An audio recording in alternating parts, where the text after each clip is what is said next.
All right, Cowboys Nation, here we go. Another episode of Defending the Boys, and we're just going to go over just an update of what the Cowboys will need in order to make it to the playoffs after getting absolutely no help today with the slate of games. Obviously, tonight's game and Monday night's game don't really have a big bearing on the Cowboys and their playoff opportunities.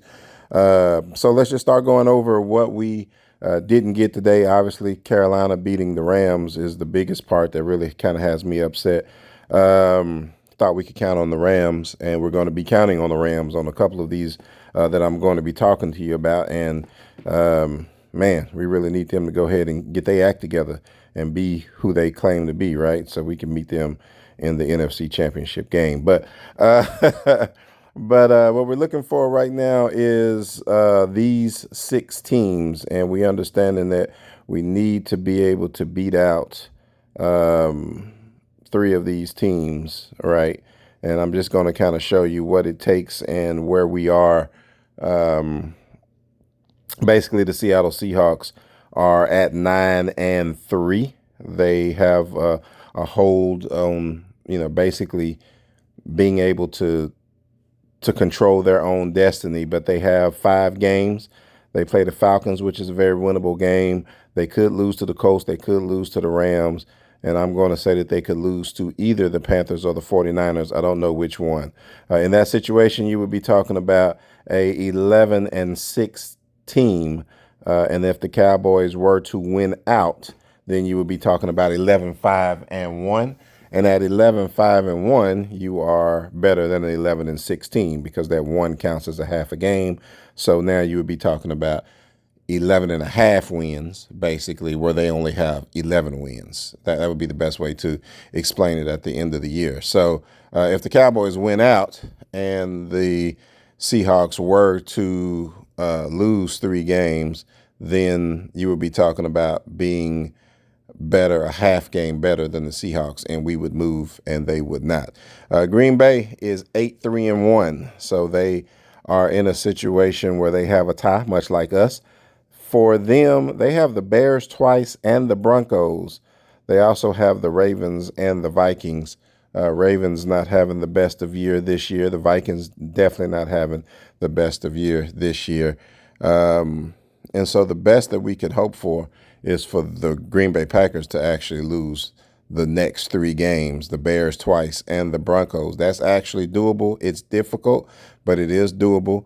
And you would be talking about them being 10-6-1.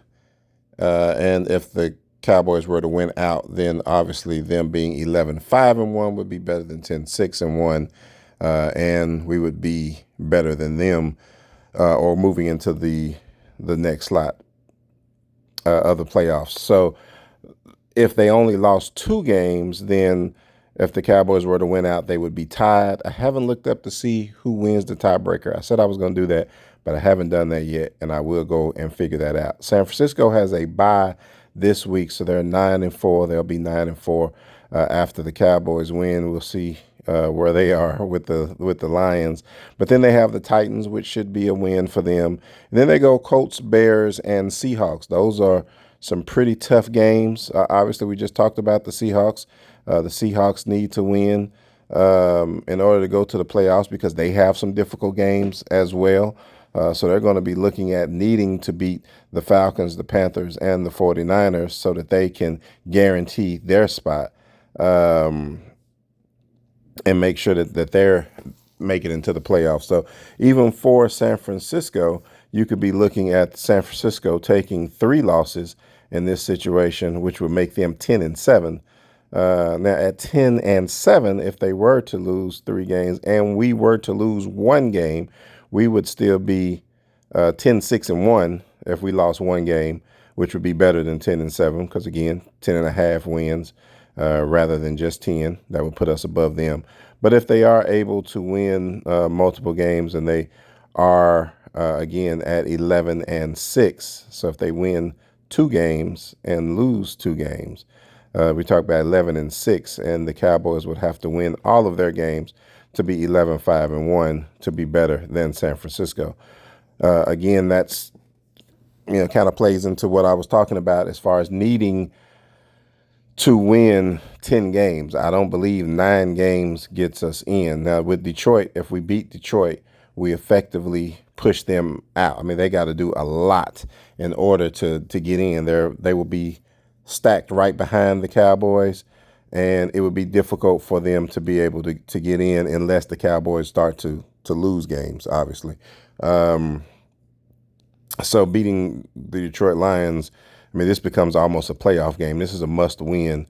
The person that wins this game has the best opportunity. Again, you could lose this game and still get into the playoffs, but the person who wins this game has the best opportunity to move in to get into the playoffs between those two teams, right? So we're definitely going to be looking at them. But after they play the Cowboys, they also have the Rams, they have the Steelers, they have the Vikings, they have the Bears.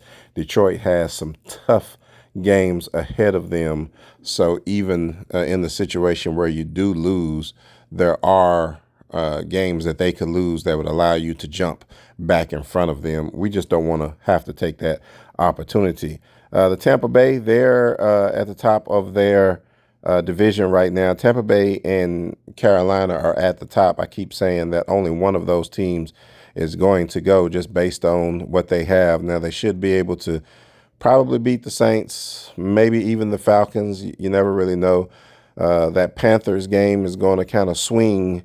I think that's going to be a tough game, and the person who wins that is going to kind of be in control of their division. So that's going to really be a good game. But then they have the Dolphins again, and then boom, they have to play each other again. So those two teams, in my opinion, could end up knocking each other off, and only one of those teams ends up being better than the Cowboys, and not necessarily having a better record, but going because they won their division. I don't think the other one actually makes it in. I could be wrong. We'll kind of see how the other games plays out as we get closer, but this is what it takes. If one of those teams is out and the Lions is out, that's two. We really only need one of these other teams, San Francisco, the Green Bay, or Seattle, understanding what it takes to leapfrog ahead of them in order to make it into the playoffs. So there's just a quick little rundown. If you got any questions, obviously, you can put them in the comments, or you can hit us up on our social media. Social media is in the description. You can just read through that. I think that's all I got for you. I'll talk to you guys tomorrow. We'll be going over our offense against the Detroit Lions defense, what we need to do to win that game and push closer to making it to the playoffs. I'll holler at you guys.